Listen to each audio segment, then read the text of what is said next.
ಕಟ್ಟೆಮಾಡು ದೇವಸ್ಥಾನಕ್ಕೆ ಸಂಬಂಧಪಟ್ಟ ಘಟನೆಯ ನಂತರದ ಬೆಳವಣಿಗೆಯಲ್ಲಿ ಸಿಎನ್ಸಿ ನಾಚಪ್ಪರ ಪ್ರಚೋದನಕಾರಿ ಹೇಳಿಕೆಗಳ ಬಗ್ಗೆ ಈ ಮೊದಲೇ ಕೊಡಗು ಗೌಡ ಯುವ ವೇದಿಕೆಯಿಂದ ದೂರನ್ನ ನೀಡಲಾಗಿತ್ತು.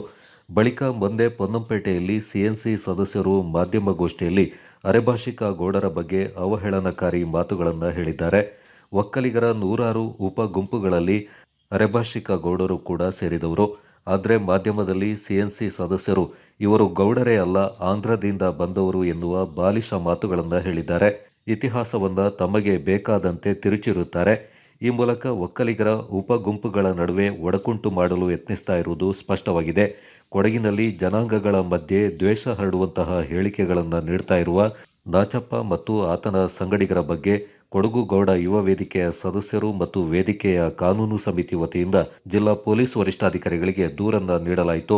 ಈ ಸಂದರ್ಭ ಕಾನೂನು ಸಮಿತಿಯ ವಕೀಲ ಕೊಂಬಾರನ ರೋಷನ್ ಮತ್ತು ಸದಸ್ಯರು, ವೇದಿಕೆಯ ಅಧ್ಯಕ್ಷರಾದ ಪಾಣತ್ತಲೆ ಜಗದೀಶ್, ನಿಕಟಪೂರ್ವ ಅಧ್ಯಕ್ಷ ಪೈಕೇರ ಮನೋಹರ್, ಕಾರ್ಯದರ್ಶಿ ಪುದಿಯನರವನ ರಿಷಿತ್, ಸಹ ಕಾರ್ಯದರ್ಶಿ ಕೆದಂಬಾಡಿ ಕಾಂಚನ, ನಿರ್ದೇಶಕರಾದ ಪರಿಚನ ಸತೀಶ್, ನವೀನ್ ದೇರಳ, ಕುಕ್ಕೆರ ಲಕ್ಷ್ಮಣ್ ಮತ್ತಿತರರು ಪಾಲ್ಗೊಂಡಿದ್ದರು.